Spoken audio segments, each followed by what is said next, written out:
Hello friends, आज है 16 अगस्त 2022 और एक बार फिर से वही फर्टिलाइज़र के बगल से हम लोग गुजर रहे हैं। दिन है मंगलवार, यानी कि हनुमान जी का दिन।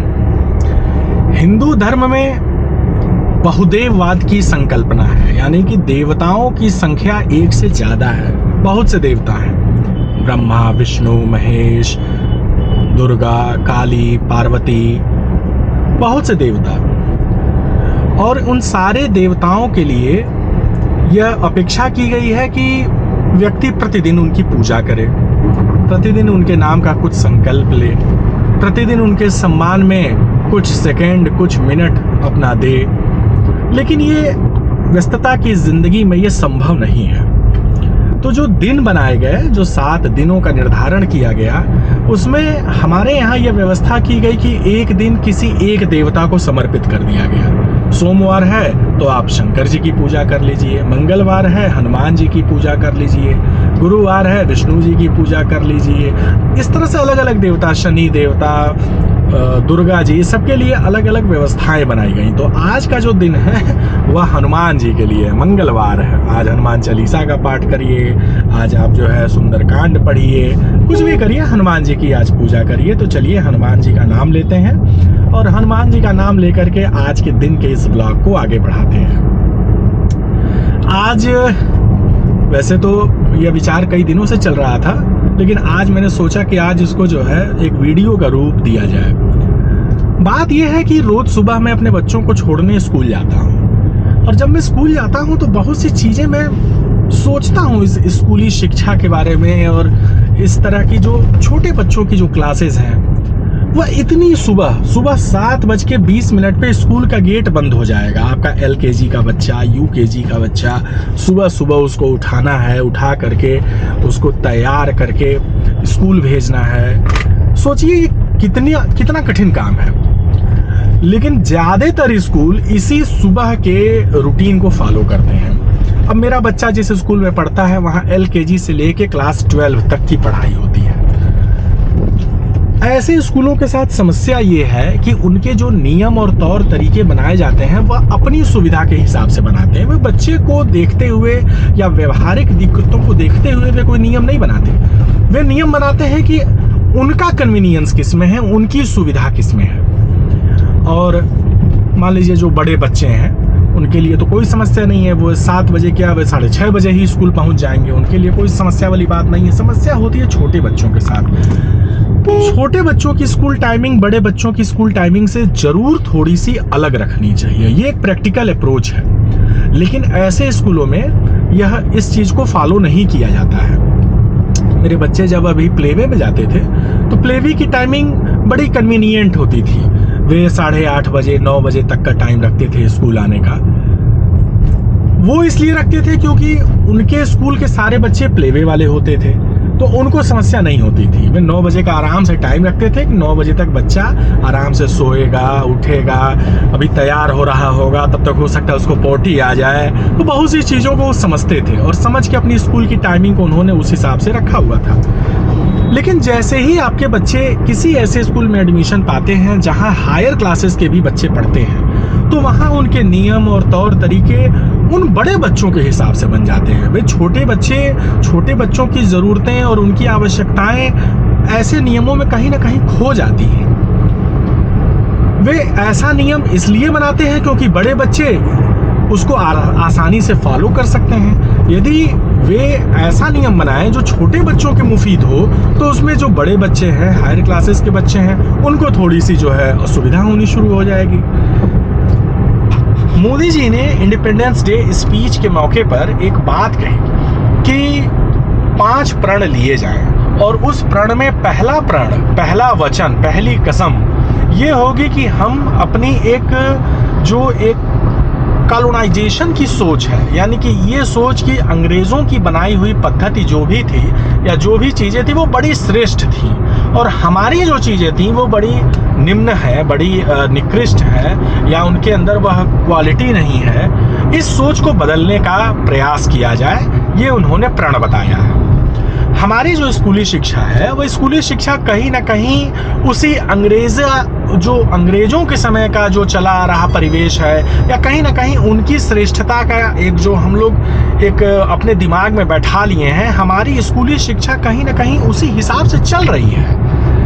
इतनी सुबह सुबह बच्चों का स्कूल लगा देना, गर्मी के दिनों में उनकी क्लासेस चलाना। सोचिए कि इंडिया में अप्रैल मई, नॉर्थ इंडिया में खास तौर से अप्रैल मई की गर्मी कितनी ज़बरदस्त होती है, साउथ इंडिया में भी होती है, और उस मई के समय में हमारे यहाँ क्लासेस चलती हैं। छुट्टियाँ जून से होती हैं, जबकि मुझे याद है कि मैं जब छोटा था और मेरी तो शिक्षा दीक्षा शुद्ध रूप से जो है देसी स्कूल में हुई है, अंग्रेज़ी मीडियम या अंग्रेज़ी कॉन्वेंट स्कूल में मैं नहीं पढ़ा हूँ।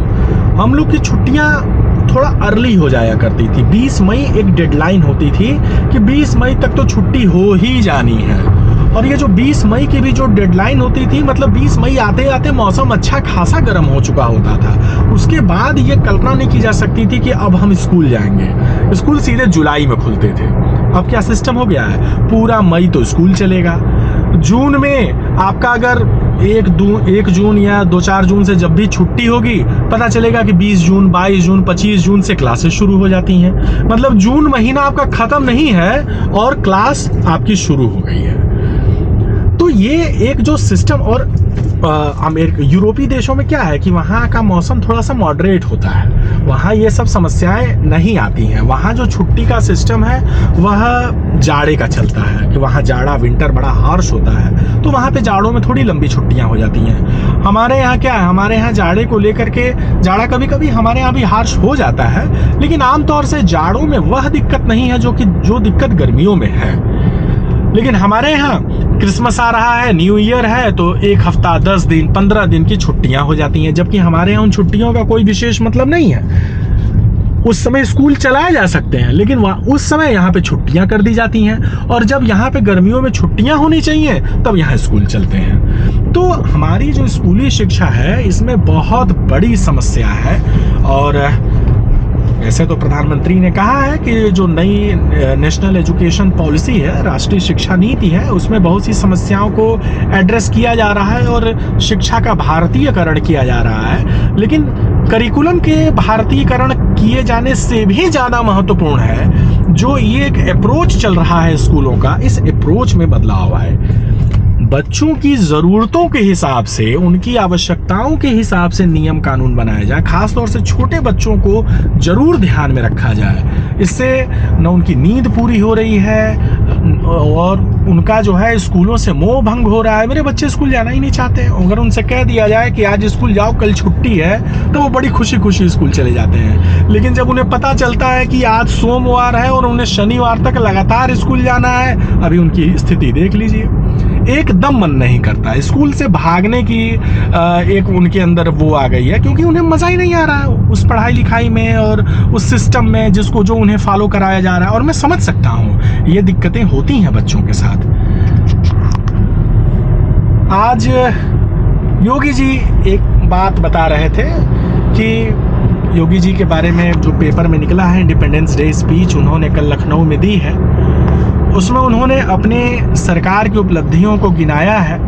और उस क्रम में उन्होंने बताया है कि 2015-16 में ईज ऑफ डूइंग बिजनेस, उसमें उत्तर प्रदेश की रैंक 14वीं थी और अब उत्तर प्रदेश की रैंक दूसरी हो चुकी है ईज ऑफ डूइंग बिजनेस में, क्योंकि यहाँ पर उत्तर प्रदेश में कई चीज़ों में सुधार किया गया है। ब्यूरोक्रेसी में सुधार हुआ है, उसके अप्रोच में सुधार हुआ है, कानून व्यवस्था को सुधारा गया है, और इन सब का परिणाम ये हुआ है कि यहाँ पर व्यापारी अब उद्योग लगाने आ रहे हैं, काम धंधे बढ़े हैं, रोजगार के अवसर बढ़े हैं, और उत्तर प्रदेश की रैंक में ज़बरदस्त सुधार आया है। अच्छी बात है, सुधार आया है, बहुत बढ़िया है। हम सब इसको देख भी रहे हैं कि कहीं ना कहीं उत्तर प्रदेश की कानून व्यवस्था अब थोड़ी सी उसके अंदर उत्तरदायित्व, जिम्मेदारी की भावना तो आई है। लेकिन इसके बावजूद अभी ये नहीं कहा जा सकता कि ये जो रैंक जो दर्शाया जा रहा है कि उत्तर प्रदेश दूसरे नंबर पर है, ये वास्तविक धरातल पर ये कितना सही है, इसको लेकर के अभी बहुत कंक्रीट लेवल पे नहीं कुछ कहा जा सकता। आप जब बात करेंगे, मैं तो मिलता जुलता हूँ व्यापारियों से, उनसे बातें होती रहती हैं, बहुत सी चीज़ों को लेकर के वे अभी नाखुश हैं। अगर आप जैसे मैं अगर ईंट भट्ठे वालों की बात करूँ, ईंट भट्ठे वाले इस समय अपने ईंट भट्ठे पर एक नोटिस लगाए हुए हैं, और नोटिस ये लगाए हुए हैं कि वे अगले साल सीजन में भट्ठा नहीं चलाएंगे। क्यों नहीं चलाएंगे? क्योंकि वजह है कि 18% की GST लगा दी गई है, कोयला बहुत ज़्यादा महंगा है, और पर्यावरणीय इन्वायरमेंटल क्लियरेंसेस को लेकर के बड़ी समस्याएं हैं। इन सब चीज़ों की वजह से वे भट्ठा चलाने में खुद को समर्थ नहीं महसूस कर रहे हैं। तो ठीक है कि ईज़ ऑफ डूइंग बिजनेस में ये दावे किए जा रहे हैं कि उत्तर प्रदेश अब दूसरे नंबर पर आ चुका है, लेकिन व्यवहारिक धरातल पर समस्याएं अभी भी बहुत कुछ बनी हुई हैं, और उनकी तरफ भी ध्यान देने की ज़रूरत है। हो सकता है कि उस दिशा में कुछ प्रयास भी हो रहे हों जो अभी मेरे और आपकी जानकारी में अभी तक न आ पाए हों, लेकिन ये तो एक हमेशा एक चलने वाली प्रक्रिया है, और उम्मीद करते हैं कि आने वाले समय में इस दिशा में भी जरूर कुछ काम होंगे। आज एक छोटी सी खबर में पढ़ रहा था, बेंगलोर इंटरनेशनल एयरपोर्ट, वहां पर 2 छात्र, 23 साल का लड़का और 23 साल की लड़की, एक ही साथ पढ़ने वाले 2 छात्र मंगलौर इंटरनेशनल एयरपोर्ट पर फ्लाइट पकड़ने आते हैं। दोनों को अलग अलग डेस्टिनेशंस की फ़्लाइट पकड़नी है। लड़के को पकड़नी है मुंबई की फ़्लाइट, और लड़की को पकड़नी है बेंगलुरु की फ़्लाइट। ये लड़के और लड़की जो साथ में ही ग्रेजुएशन किए हुए हैं, इनकी पढ़ाई मणिपाल यूनिवर्सिटी बेंगलोर से हुई है। तो जाहिर तौर से अच्छे खासे समझदार लोग होंगे, पढ़े लिखे पढ़ा लिखा तबका है, हवाई यात्रा कर रहा है, तो आर्थिक दृष्टि से भी अच्छे हैं, सारी चीज़ें ठीक हैं। लड़के को मुंबई की फ़्लाइट पकड़नी है, और लड़का जाता है अपनी इंडिगो की मुंबई की फ़्लाइट में बैठ जाता है। फ़्लाइट अभी टेक ऑफ नहीं हुई है, अभी बोर्डिंग हो रही है। लड़का जाके अपनी फ़्लाइट में बैठ गया है। लड़की को बेंगलुरु की फ़्लाइट पकड़नी है, उसकी फ़्लाइट में अभी टाइम है, तो वो अपने गेट जहाँ से उसकी फ़्लाइट को जहाँ से उसकी बोर्डिंग होनी है फ़्लाइट में, वहाँ पे वो अपने गेट पर बैठी हुई है, और वह उस लड़के से व्हाट्सएप पर चैटिंग कर रही है। व्हाट्सएप पर चैटिंग करने के दौरान लड़की ने लड़के को एक मैसेज किया। मैसेज क्या किया? Among all the Muslims you are the bomber. Among all the Muslims you are the bomber. इस मैसेज को लड़की ने लड़के को किया व्हाट्सएप पर। लड़का जो कि फ्लाइट में बैठा हुआ है, जहाज में बैठा हुआ है, अभी उसकी जहाज उड़ना शुरू नहीं हुई है, इसलिए वो मोबाइल चला रहा है, इंटरनेट खुला हुआ है। उसने व्हाट्सएप पर इस मैसेज को पढ़ा, और जब वो लड़का इस मैसेज को पढ़ रहा था, उसके पीछे की सीट पर बैठे हुए यात्री ने भी उसके इस मैसेज को पढ़ लिया। और जब उसने इस मैसेज को पढ़ा कि among all the Muslims you are bomber, वह आदमी डर गया, और उसने इसकी सूचना तुरंत ही केबिन क्रू को दी। केबिन क्रू ने उस लड़के का मोबाइल लिया, मोबाइल में उस मैसेज को पढ़ा। उसके बाद से फ्लाइट की जांच शुरू हो गई। और सोचिए 12 बजे दोपहर में उस फ्लाइट को मुंबई के लिए उड़ना था। जांच शुरू हो गई, सारे यात्रियों को डिबोर्ड किया गया, लड़के और लड़की को पकड़ा गया, दोनों से पूछताछ शुरू हो गई, इंटेलिजेंस के लोग आ गए, और फाइनली वो फ्लाइट शाम को 5 बजे उड़ी मुंबई के लिए, जिस फ्लाइट को दोपहर में 12 बजे उड़ना था। लोग कभी कभी इतने लापरवाह होते हैं, और खास तौर से आजकल की जो युवा पीढ़ी है, सभी नहीं, कुछ लोग बड़े अच्छे हैं और बड़ी अच्छी प्रतिभा से संपन्न हैं, समस्याएं नहीं हैं उनके साथ, लेकिन कुछ लोग बेहद लापरवाह हैं, बेहद लापरवाह। और ऐसे ही लापरवाह लोगों की वजह से ये जो फ्लाइट हमारी डिले हुई, इंडिगो की फ्लाइट जिसको दोपहर में 12 बजे मुंबई जाना था, यह शाम को 5 बजे मुंबई के लिए गई। ऐसी लापरवाही क्षम्य नहीं है, ऐसी लापरवाही के लिए कोई जगह नहीं है, कोई स्थान नहीं है। मैं फिलहाल टोल पे हूँ।